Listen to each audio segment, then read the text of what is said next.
Welcome everyone. We will be starting at 11:30. So thank you for joining us. Let's wait for a few minutes for others to join.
Yeah, Bhavna, I think we should get started off.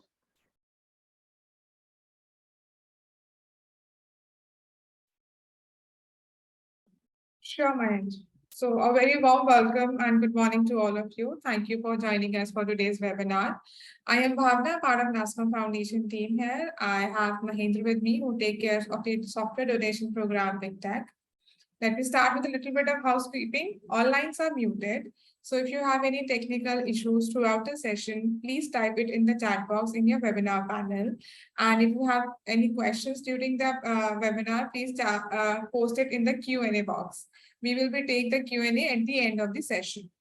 If you are on a Wi-Fi connection and have multiple programs open, this can affect the quality of the audio or video of the webinar. So if possible, please close all of the program to help you have the best experience.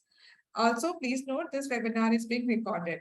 Now, I would invite Mahendra to please introduce the guest of the today's session and do the context setting of the webinar. Over to you, Mahendra. Thank you, Bhavna. Good morning, everyone, and thanks for joining the webinar for today. I would like to, talk about briefly about Nascom Foundation, Big Tech, and what's been our journey so far. And I would like to have it, pass on to our guest speaker for today, and then we can continue the session. So let me go ahead and present my screen.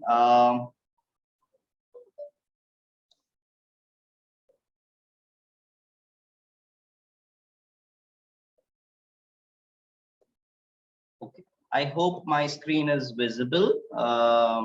Yeah. All right. So let me start off. So we are part of the Tech for Good team, and what we thrive to do is, unlocking the power of technology by creating access and opportunity for those who need it the most. Just to give you a quick background about Nascom Foundation, We have been established in 2001, and what we do at Nascom Foundation is, creating a social impact by leveraging technology. And our vision is basically, leveraging technology to create an inclusive and progressive India. And then just to give you a quick glance about Nascom Foundation, we are the only India's neutral not-for-profit entity representing the tech industry. We have been in this industry for the last 20 years, and we have a very good, strong nationwide presence to facilitate the last mile impact. And just to talk about some of the impact streams which we are focused on, which is the digital literacy, skilling and employability, and women entrepreneurship. And then just to give you a quick glance about the SDG goals which we are aligned. So we are aligned with the 6 SDG goals, and like I mentioned, the programs which we run, Big Tech is one of the program, and Tech for Good is the vertical which cuts across all the different programs which we run as part of the Nascom Foundation. Just to give you a brief about the impact which we have created in 2021, we have impacted over 5 lakhs disadvantaged lives, where 3 lakhs lives have been transformed through our programs, which is digital literacy, skilling and employability, and 1,600 lives through the diversity and inclusion initiatives, and over 2 lakhs through the Tech for Good initiatives. And we are currently running 25 plus projects with 25 plus donors. Just to give you a quick glance about the 2021 numbers. And moving on to Big Tech. Big Tech, we have launched this program, which is one of the major program for Nascom Foundation in 2007. Which is almost like 13 to 14 years back, and it's the only platform which is available in India where NGOs can get genuine softwares at affordable prices. And we have partnered with Techsoup on this, which is Techsoup is a leading not-for-profit organization where they are globally present, and they are helping the NGO community through the different programs which we run as part of the software donations.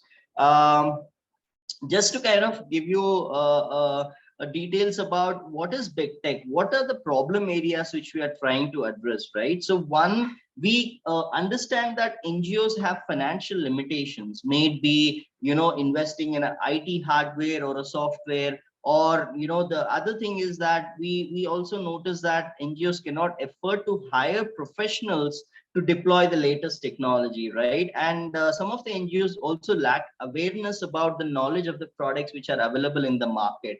And the other aspect is also the pirated softwares which are available, but they are really, unauthorized and unreliable, which is also one of the problem areas which we see that the NGO community is facing. So what we as Big Tech, bring as a solution onto the table for the NGOs is basically we bring affordable technology, which is something which we give it to the NGO community with the genuine softwares, and they can go ahead and purchase this at an affordable price.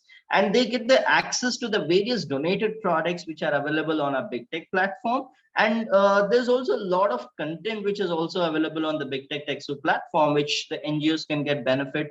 May it be like courses, or may it be like understanding what the tool is, the software is all about. So there is a lot of content which is also available. And we also provide access to the communities of the support, right? So through this, what NGOs can get, basically they can enhance the reach to, to the target audience which they have, whom they want to reach out, right? And they can also definitely improve the internal efficiencies and manage the resources more, efficiently. And that is something which they can get benefit out of these software donations. And also they can market and brand themselves better through the different the different software which are available, which can help the NGOs to, get that through the donations which we have, right? So moving on, I'll just kind of give a brief about, the impact which we have created so far. So we have donated 1.6 billion software so far, worth of software so far. And we have 1.5 billion worth of money which we have saved for the NGOs, because they have come to the Big Tech platform, and being, being the prices at an affordable prices, if they had to go to the market, it would have been way, way higher. Because they have come to the Big Tech, they have saved so much money, right? And we have impacted 2.5 million lives across India. And we have almost like 13,000 plus NGOs who are registered on the Big Tech platform, and 2,000 plus NGOs have received these donations.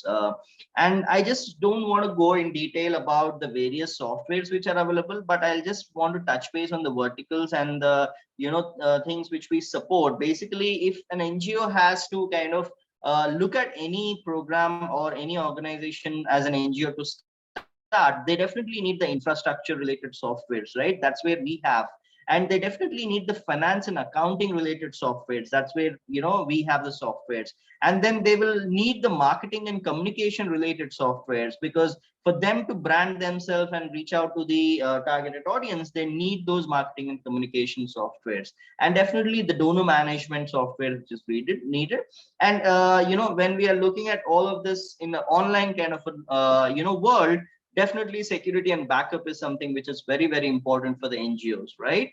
So we also have softwares which are related to those security and backup. And for any NGO to be successful and to go on a long run, operation related softwares are very important. So we also have operation related softwares which can kind of scale the NGOs to meet their goals. So this is just to give you a quick brief about the different softwares which are available on the different verticals for any NGO to start and to get the benefits of the various softwares which are available, right?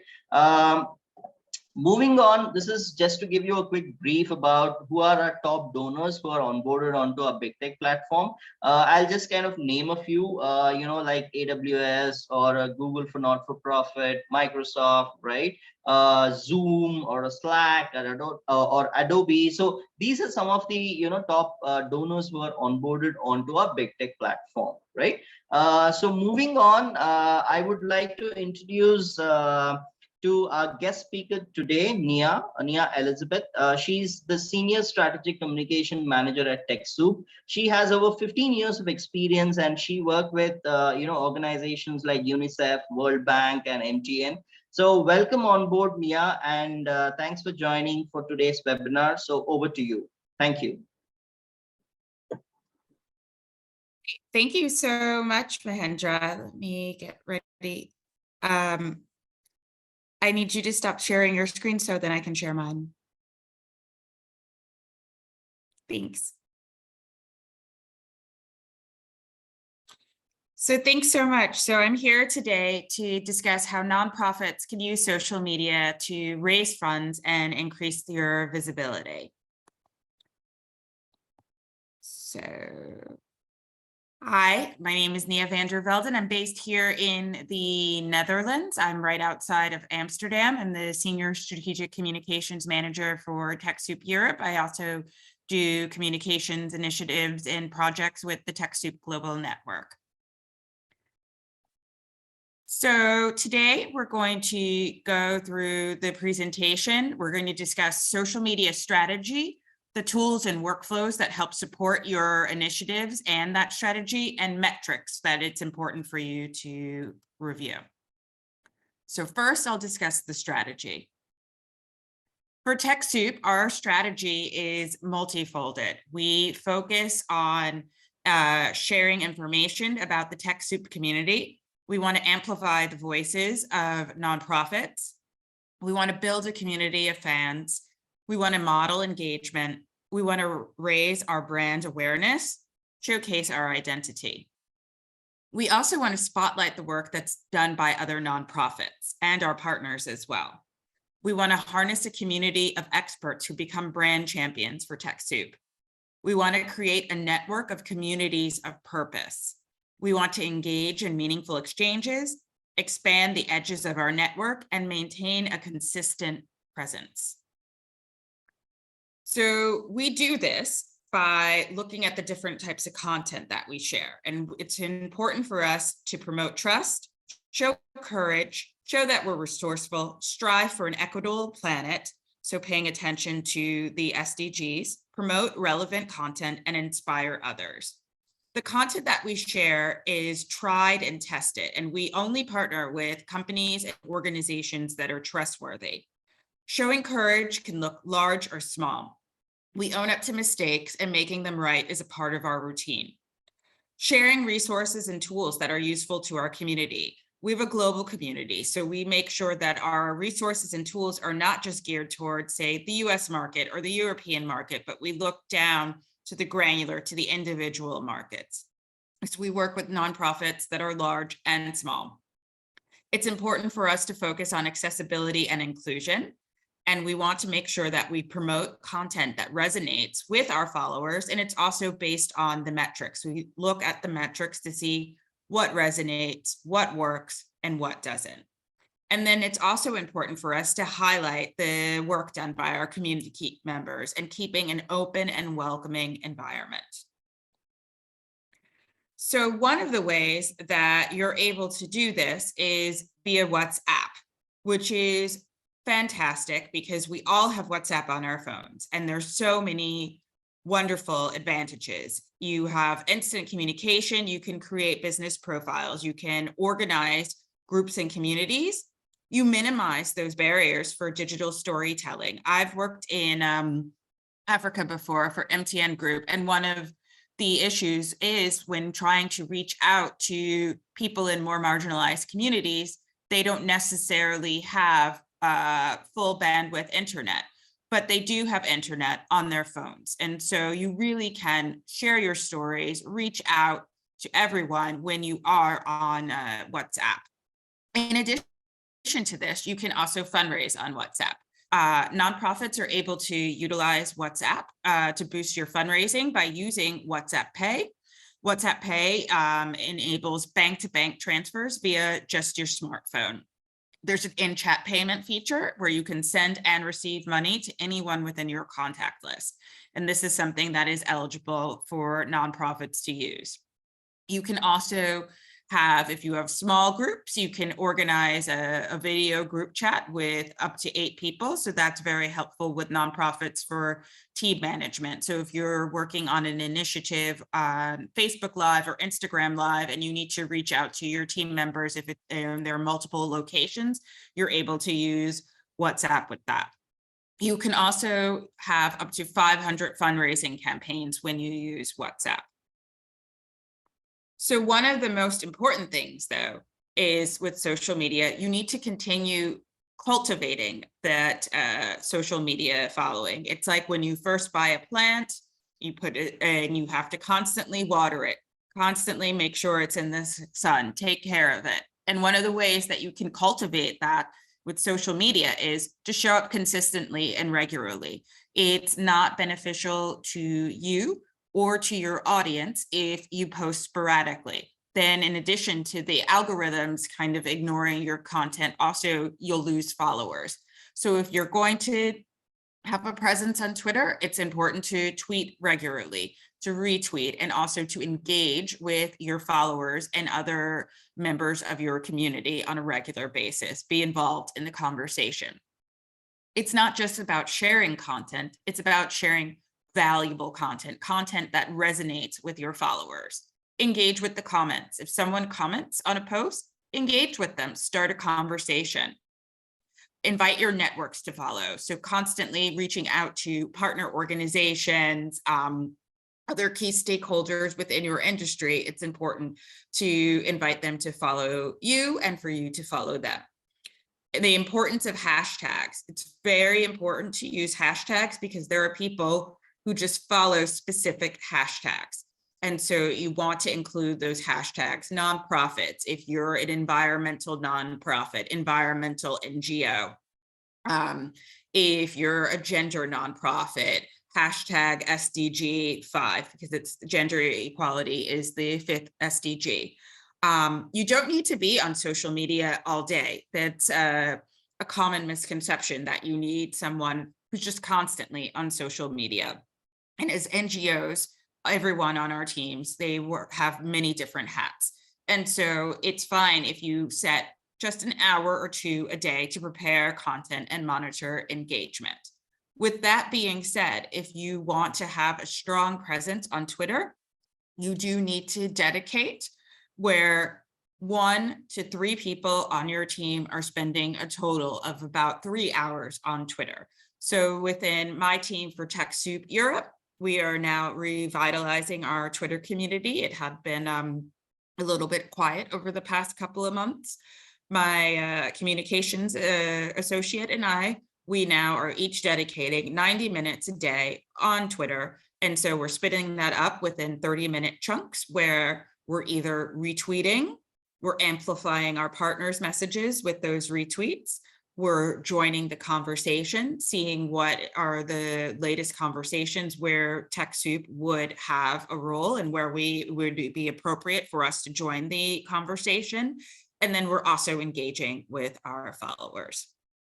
It's important to evaluate your analytics on a monthly or weekly basis, depending on how active your account is, to see which strategies work and which strategies don't work. For me personally, I come from a marketing and strategy background. I review my analytics on a weekly basis and then a monthly basis. And so I look at each campaign at the granular level, see what works, what doesn't, how we can tweak the content for the following week. Then I look over the monthly overview to see what worked, what didn't, what was our most popular post, why was it our most popular post, was it popular across all of the platforms. And I also do a quarterly business review where we look at everything that we've done over the quarter and then set new goals for how we can improve and enhance our programs. So one of the things that I know that everyone is interested in is not just getting your message out there, but as NGOs, we need money. How do we fundraise? How do we get that money? And one of the new and interesting ways that we can fundraise and reach out to new audiences is via Instagram Reels. They've added fundraising support recently. Fundraising is available in more than 30 countries. You can support donations for up to 1.5 million nonprofits, and more than 4 million people have donated over $150 million through Facebook and Instagram fundraisers. And so even though these are smaller donation amounts, so equivalent to say what someone would make a donation on a GoFundMe, around $20 or less, these small numbers add up. So also people can donate via a shared post, a story, a live video, or a profile. You can search for the nonprofits on Instagram and donate directly on their profile. You just tap on a donation sticker as well. That's an option within the stickers of Instagram stories or live videos or profile. So how to start a fundraiser on Facebook or Instagram? You can first confirm that your nonprofit is eligible to fundraise. And so that means that you're a registered and verified nonprofit within India. And that's something that Techsoup, we are a validation partner for Instagram and for Facebook, so for Meta. And then here are the directions here. You tap on the profile, settings, business, donations. And we'll share after the presentation more information for you on this. One of the other ways that's really important in order to amplify your message is if you're working with another organization or a particular individual to have a collaborator post on Instagram. As you can see here, Techsoup Europe, where I work, we did a collaborative post with Filia, which is an organization in Belgium. We hosted a conference together in Poland. And so in order for our post to go to both Techsoup Europe's followers and Filia's followers, we post it as a collaborator. So on the top, as you can see, it says Techsoup Europe and Filia. And so this boosts your discoverability and your engagement because not only are you engaging your own followers, you're engaging the followers of the organization that you're working with. And what we noticed is several of Filia's followers began to follow Techsoup Europe afterwards, and Filia noticed that afterwards that several of Techsoup Europe's followers joined Filia. So if you partner with lots of different organizations, this is a way to slowly build up your list of followers and bands. And also it's a way to do this organically instead of paying for ads. So then on Facebook, you could also start fundraisers as well. It's the same process. We will also, after the presentation, provide you with more information, but you tap fundraisers, raise money, nonprofit, And you also have to, once again, be validated by Facebook. So here, as you can see on for Techsoup, our global network, on Facebook, we have 51,000 followers. And on Twitter, we have almost 53,000. On Instagram, on LinkedIn, we have almost 30,000. And then on Instagram, we have about 6,000. And so we use all of these different platforms in different ways. So for example, Facebook, we post 3 to 4 times a day versus a Twitter where we post 4 to 6 times a day. We use Facebook stories, which can also be the same as your Instagram story, as long as it's relevant to your community. On, for example, Instagram, we will post about different holidays. We don't necessarily do that on Twitter or LinkedIn, which is more of a professional and networking social media platform. Within LinkedIn, we focus on nonprofit leadership content. The content that we post on LinkedIn would not be the same content that we would post on Instagram or on Twitter, on Facebook, because those are all different audiences. It's very important and essential to remember that the content that you post on one platform should not be shared across all of the other platforms unless it's absolutely relevant to all 4 audiences, which is usually not the case. On Twitter, you always have to keep in mind the word limit.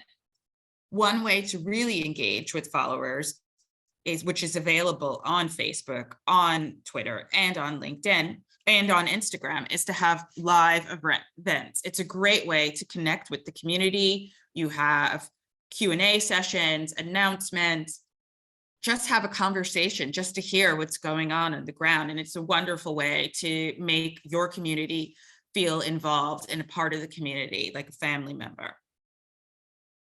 So, oops, sorry about that.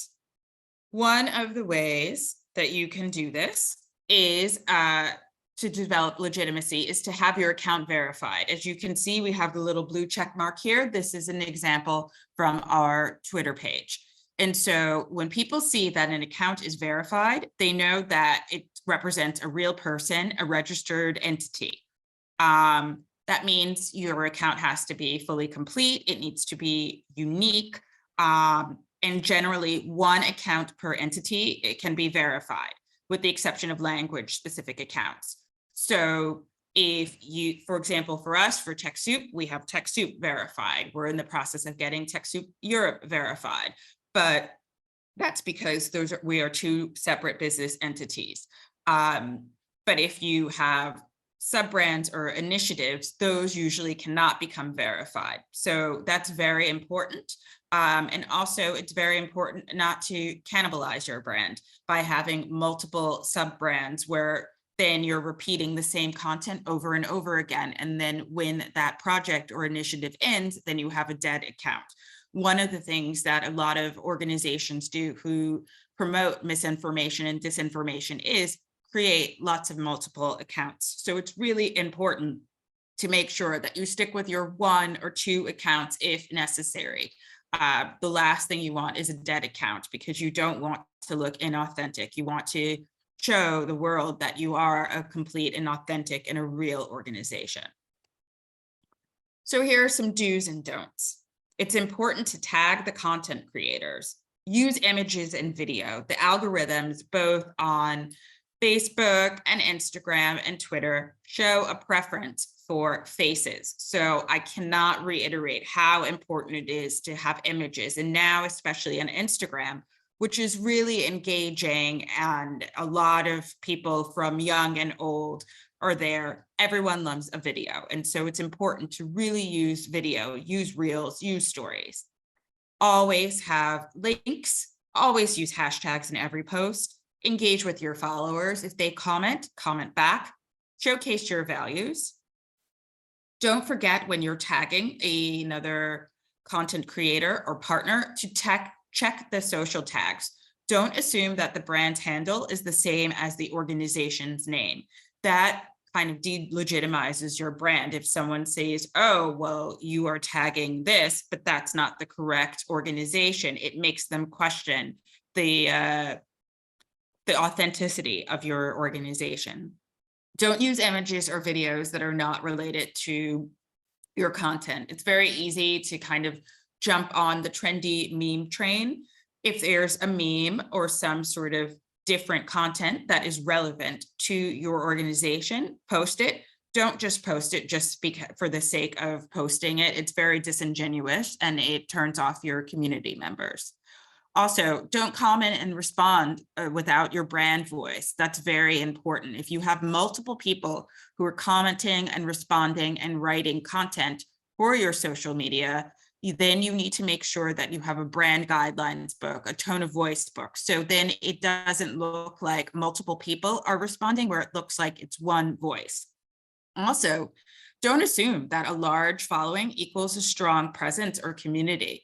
We have, for example, with Techsoup Europe, we have a smaller community, but they're very engaged, they're very involved, they share, they retweet, they constantly are craving our content. When we post stories, they go and they follow the stories.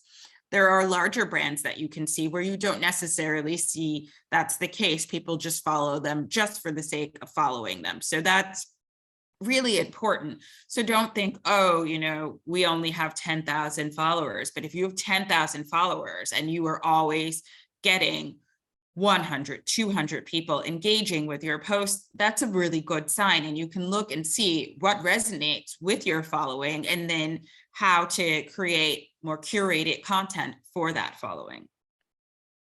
So there are many different tools and workflows that we use to manage our social media. We use Sprinkler to publish our content. You can also use HubSpot, Hootsuite, Sprout Social. And the great thing about Sprinkler is it's such a powerful tool. We can use it to schedule and post our content, but we can also monitor our mentions. We can create reports. As I mentioned earlier, it's important to look at the analytics. We track our campaigns. So we see the conversions. If we're having a webinar and people click and then they register, then we're able to measure that. We can listen and see whether or not our brand is being mentioned favorably throughout the different social media platforms. You're also able to do similar work on Hootsuite and HubSpot as well. Then it's important as communicators for us to maintain communications throughout the workday with not just our communications teams, but also with our project teams, our fundraising teams. And so Slack is an excellent way, especially with so many of us working remote these days, to communicate with our colleagues. You can send updates throughout the workday through Slack channels. You can set reminders for tasks. You can also connect Slack to different third-party apps.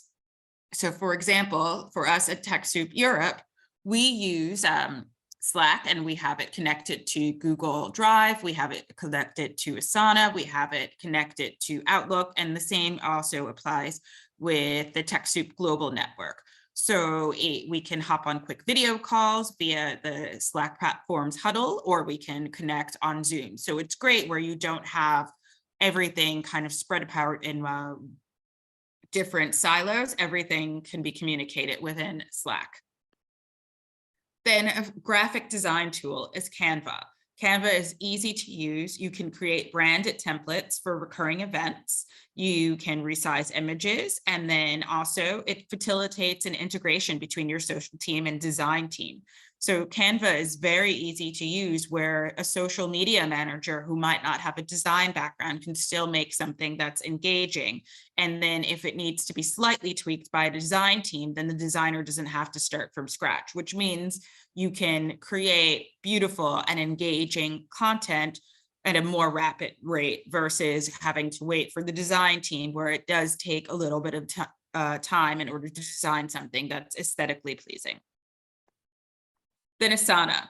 So we use Asana to track all of our communications amongst our teams. And we also use the feature on Asana where there's an editorial calendar, and then there's also a social media calendar where you can see which post, what time it's going to be posted, on which particular platform, the content that's used, and then everything, all the conversation strings about that particular post are all within Asana.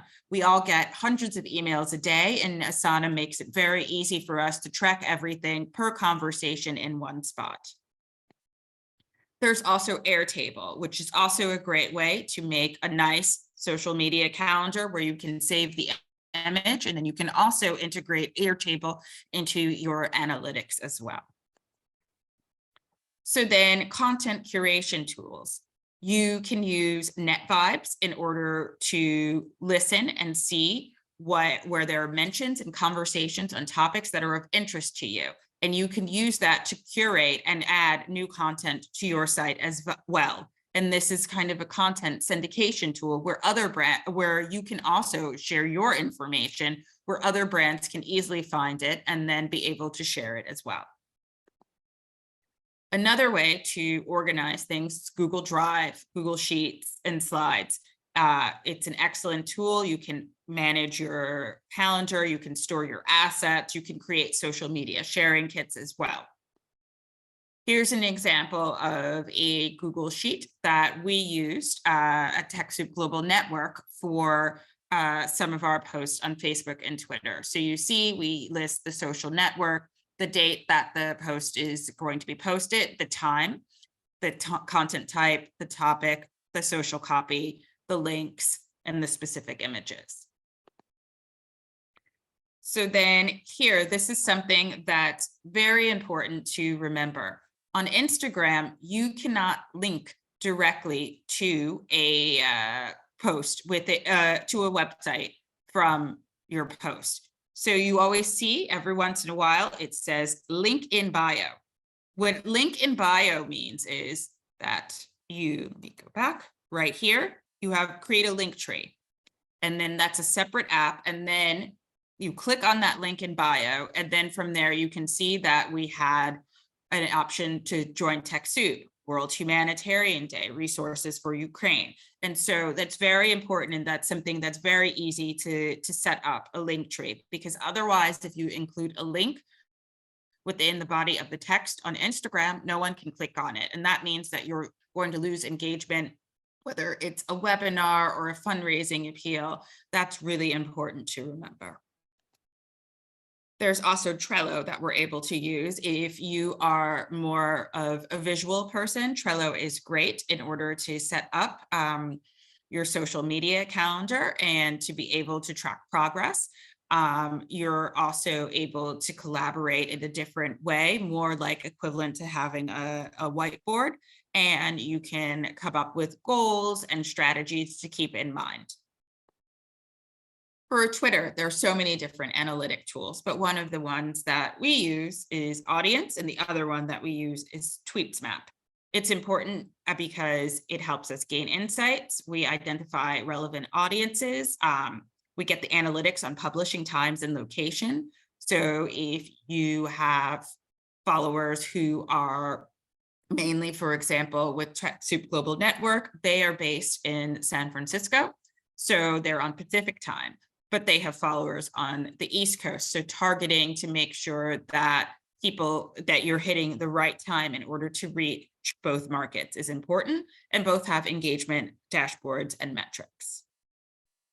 So then you can see here on Audience, you can see influence, followers, following, account age. So how old are these accounts who are following you? That's one way to see if you have bots who are following you as well. Then here is Audience, which is a bit more detailed. You can see the number of followers. You can follow your whole community, so you can really understand them as well. Tweetsmap, similar. You can see, so here we were searching for libraries, and then you see the word libraries is highlighted. So then you can know who to follow and who to engage within different community events. So metrics. It's great. So we post all of these different things. We work really hard on our content, but we need to see, is this content working? Is it resonating? And so we at Techsoup, what we measure are the engagement numbers. How many likes do we have? How many people are sharing our content? How many people are clicking on our content? How many people are commenting? The number of followers, the number of likes, how many people react to the post. So whether you're on Instagram where they're clicking on the little heart, or whether you're on Facebook or on LinkedIn where they're clicking on one of the emojis. Clicks, the number of people who click on the URL that we share. Comments, are people commenting on our content? Are they engaging in the content? Is there some sort of emotional message there that resonates with them that causes them to comment? Are they sharing our content? And then super fans, are these people who are engaging with our content across all of our channels?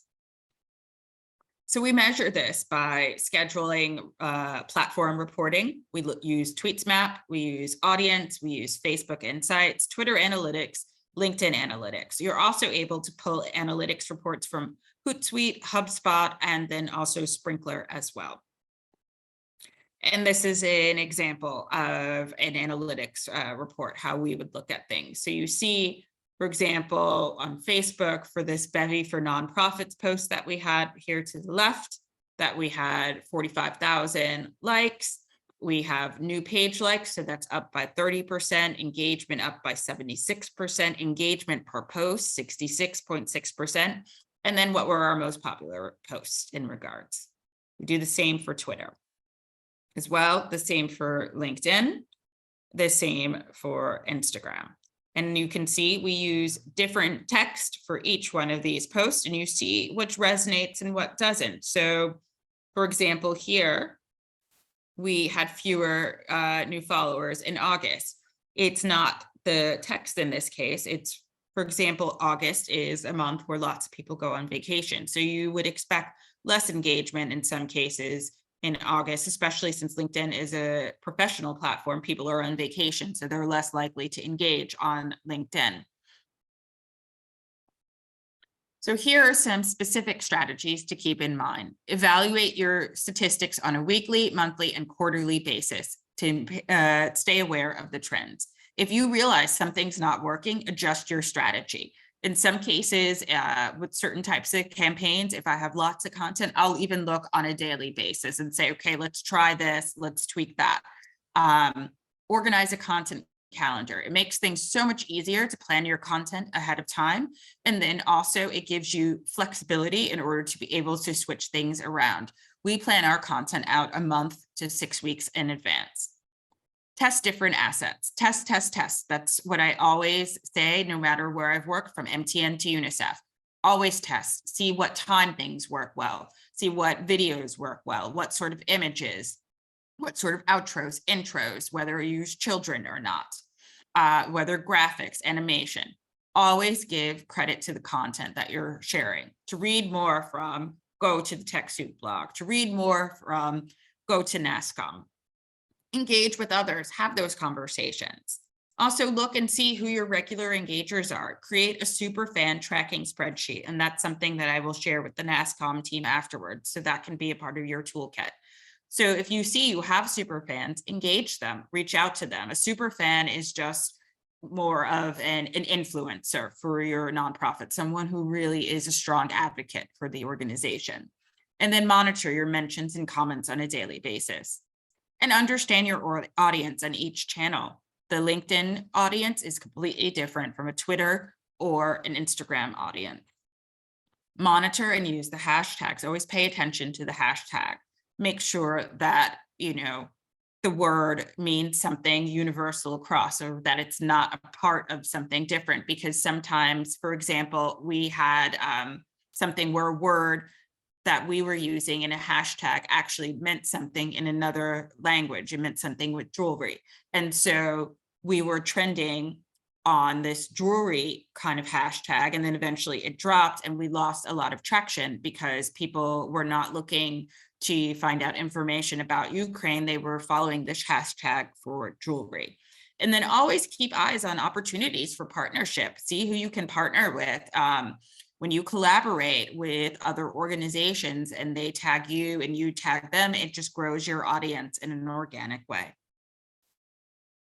And thank you so much. I really enjoyed this and I look forward to answering your questions.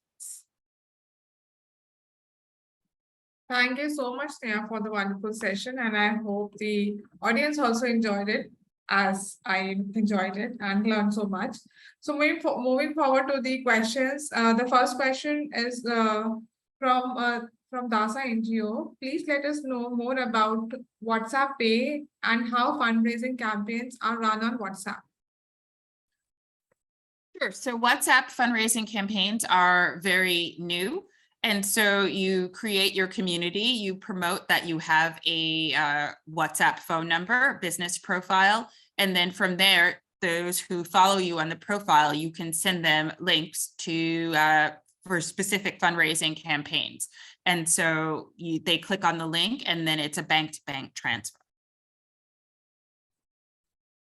Thank you so much. I hope this answers your question, Mr. Jai Govinda Dasa. The next question is from Mr. Lakshmikant Marwadakar. Is it possible to start a business WhatsApp by NGO or CBO? Yes, it is possible for NGOs and businesses and registered charities to start a WhatsApp profile. And I would encourage you to do so. It's a great way to reach out to audiences. Any idea or guidance which you can give it to them, how they can do it? If it's something of interest to those who are participating, and I can speak with the Nascom team afterwards, we could actually run a separate webinar on fundraising on WhatsApp. I think that would be very useful, and I'd be more than happy to do that. Okay, so the next question is it only apply for the NGOs, those are having FCRA account for the donations? Sorry, you faded a little bit. Is it only applicable for the NGOs having FCRA account for the donation? An FCI account? I'm sorry. FCRA, foreign. Oh, no, it's different currencies as well. So if if your bank account is located in one place, it's based on the currency. So I work for an NGO in Europe, it's euros. Some people, if you're in Poland, and zloty in the US dollars. So you don't need a specific sort of account. So I can add to that, Nia. So the question from the NGO is basically for any international donors to get the software donation for the India NGO community, they need a FCRA certificate as a mandatory, right? So the question from the NGO is basically for these fundraising tools, whatever you have just briefed, right? Do they need the FCRA certificate as a mandate or they can just go ahead and do it as a fundraising? Because to get a software donation, let's say like a AWS or a Microsoft or a Google for not-for-profit, they need the certification, right? But is there any clause or any criteria for doing a fundraising like that, or they can just go ahead and do it through the social media? You would need to be verified. So I imagine that that's something that you would need. I would need to double check on that. But if that is the standard within India to have that certificate, I imagine it would apply the same for Facebook and WhatsApp and Instagram fundraisers as well. Okay, got it. So probably the question which has been addressed, we will check on this and get back to see if that's the mandatory requirement. Sure. Thank you. Sure. So we have one more question from Anurag. How does a new organization that just has begun the work in field and does not have much material, what should we do in this case? So I think then it's important if you're a new organization to have one presence on social media. And I would recommend Instagram because everyone always has pictures and that does very well. We all have our phones where we can take pictures, we can do small videos and then engage with people that way. If you're even just posting 2 pictures a day, I wouldn't recommend Twitter because you do need it's a time commitment and you do need to be pretty active and have a lot to share. And then LinkedIn is really a showcase for networking and fundraising and networking with other professionals. And I would recommend once you have enough information and you've been in the field for a while, than to develop a LinkedIn profile when you're able to demonstrate thought leadership on the profile. So take things smallly. I would start with either an Instagram or Facebook and then build from there. I hope that answers your questions, Anurag. I have one more question from Tonena. How do we identify that which particular hashtag will give the post more reach? So you can search on audience and Tweetsmap. You can also just search within the body of Instagram. So you can look at the words that you have. So say you're a food charity. So you can look and see, oh, what are some of the words that we use when we discuss hunger scarcity? So type in hashtag hunger scarcity, then open a post from a larger organization and see which hashtags they're using, and then add those hashtags as well. So if you don't have access to a Tweetsmap or an audience or a Hootsuite or a social listening software, that's something that I would recommend that you do.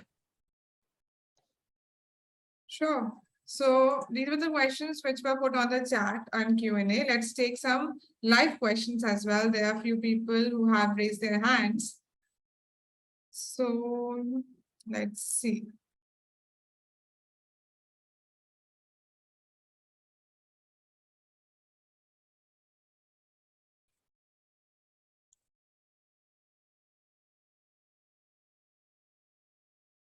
Mahir, can you, okay.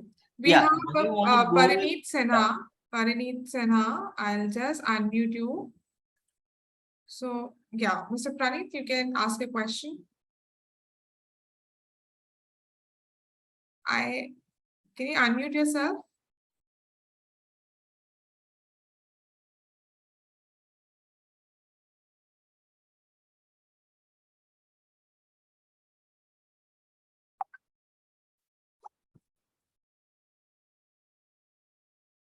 Okay, let's move to the next then. If we have Mr. Lalabhai. Mr. Lalabhai Patel, if you can ask a question, please. Please unmute yourself. No, madam. You don't have any question? No questions. Okay, sir. Thank you so much. Okay, so people who have questions, please raise their hands, because that Yeah. will become easy for us to identify and have some live questions addressed.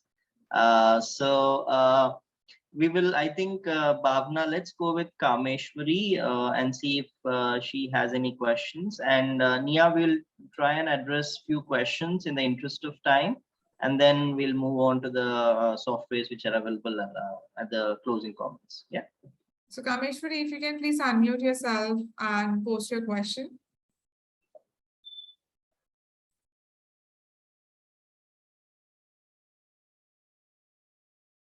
Kameshwari, are you there?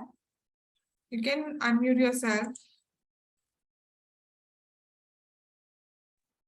Sorry, that was by mistake. Oh, okay.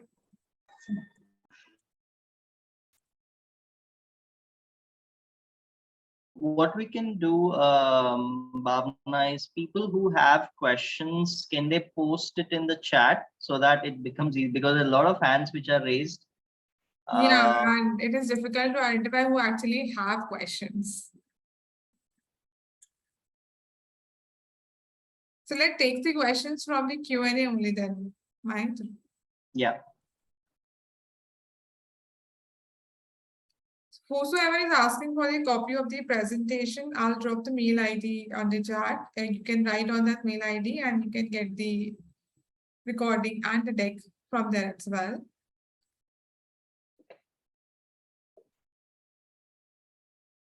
See an interesting question from the Humane Life Foundation that I'd like to answer. So you've been asked by the organizations not to have pictures of the home residents. That's very important, because you need to make sure that the people want to be photographed, and if they don't, what you can do is you can get pictures profile pictures of people on the side or on the back of their heads. And that also still resonates well with the algorithm. It's always very important to respect the wishes of the organizations that are hosting you or that you're working with. And if people do not want to be featured on social media, you shouldn't use them, but you can take side pictures or pictures of the backs of people's heads. Thank you so much. There are also a question regarding hashtag again, but it is LinkedIn focused. That where can we look for better hashtag to post on LinkedIn for organic reach? And so then in LinkedIn, you have to search within the tools, when you're setting up your post, you can look there on LinkedIn, and then also once again, look to see what thought leaders on LinkedIn and which hashtags that they are using. For hashtags, it's something that it seems more onerous than it actually is.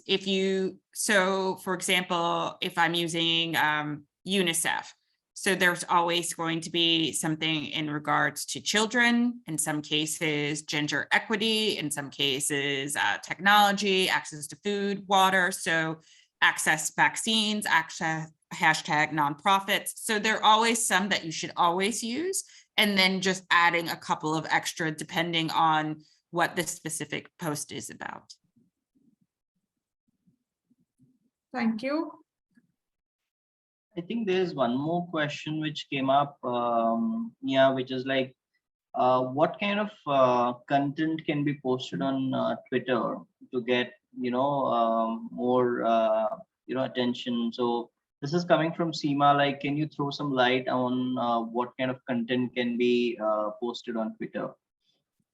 You can actually you can link to videos on Twitter, and people can watch the video directly within Twitter if you link to it. You can also include images on Twitter, and I would highly encourage you to do that in addition to just having text. Even with the algorithm on Twitter, it responds well to videos, to facial images, and also just to general images as well. So if you have some sort of visual component to your tweet, it will always perform better than just a plain tweet with text.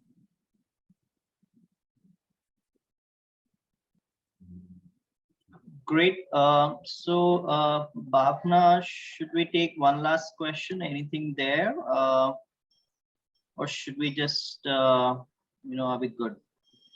No, we can take one more question. There are a lot of questions which is coming up and up. Okay. So probably we'll just take a couple more questions in the interest of time, Bhavna, and then we'll open up for the thank you note, right? Yeah. So mostly people want to ask Nia is can you suggest them some tool for better social media analysis? How they can So check we their- use Sprinkler, which is excellent. You can see the sentiment that people have across the board when it comes to your brand on social media. So you can see if it's positive, neutral, or negative. You can see how many people are engaging, where they're coming from, what time they're looking at your post. And so that's one that I would highly recommend. You can also do similar things with Hootsuite as well. But I definitely would recommend having some sort of a social listening tool in order to be able to measure the analytics, how many likes, how many followers, who's liking, who's following, who's commenting. That's really important and essential when developing your social media strategy. Thank you for answering all the questions, Neha. So I guess we are on time, Mahendra, so we can close the session. You can do the closing remarks. Thanks, Bhavna. So let me share my screen to just quickly showcase the softwares which are available, which can actually help the NGO community. So yeah, so I'll just take a couple minutes to kind of quickly brief like what are the softwares which are available on the Big Tech platform, which definitely can be used by the NGOs. So Adobe is the one, we have the Pro and also the Cloud, and we have Photoshop as an element which we can be used. And we also have recently onboarded GetResponse as one of the donor who our marketing platform where you can do some email focused marketing campaigns and also try to see how you can brand yourself better. So these are some of the softwares which are available on the big tech platform. Apart from all of these things, I think Nia also touched on the various social media tools which are available for fundraising and how you can get the benefits through those, right? And one of the question which also was raised by one of the NGO was, does this Facebook fundraising is available for India? So yes, that is available for India. And there are things which you can also do it for India to do, to kind of do it from an NGO community perspective. So I would definitely, encourage all the NGOs to utilize the various tools which are available on the big tech platform and also which have been briefed by Nia. I believe one of the important thing for the NGO is like fundraising and how they can, reach out through the different social media tools which are available. And I think definitely everybody will, agree with me that everything is moving on to online, and social media plays a very, very important and key role in today's world, right? So I would definitely, encourage all the NGOs to kind of leverage all the resources and the softwares which are available. And I hope you had a great session as a 1-hour webinar session. I hope you have some takeaways from this session. The idea for hosting these monthly webinars, which are theme-based, is to kind of create the awareness for the NGOs to, tell them what are the different softwares which are available, how they can, utilize those softwares, how they can help the NGOs on an ongoing basis. So with that, I know I'm just right on the time, like, one more minute, but I would like to take this opportunity to thank Nia for being our speaker for today. Having the wonderful session for the NGOs to brief about the different tools which are available on the big tech and also the social media app. And thanks, Bhavna, for being a host today. I know that it was a short notice, but thanks for joining and, kind of moderating the session. So with that, I think that's the end of the session. Unless Nia, you wanted to have any closing comments, I'm happy to kind of pass on to you. Thank you so much for having me. I really enjoyed the session and enjoyed answering all of your questions. Thank you so much. And what we can also do is, if there are any follow-up questions, we'll route it to you, Nia. And there are some questions which have also come up, which can be, kind of, sent it to you, and we can communicate back to the NGOs as well. And I know that you mentioned about some tool or some sheet, which is the top hero, if I'm not getting that wrong. So that's one thing which you also wanted to share it with the NGOs, right? If you can also share any relevant, tools or links or any website details, happy to kind of share it with the community NGOs who have joined today, so that they can leverage all those resources. So feel free to just drop us a note and we can share it with the NGOs who have joined today's session, right? So yeah, sure. So I think thanks everyone once again. It was a great session, and happy to have everybody onto this webinar. You have a great day. Thank you. Thank you. Bye.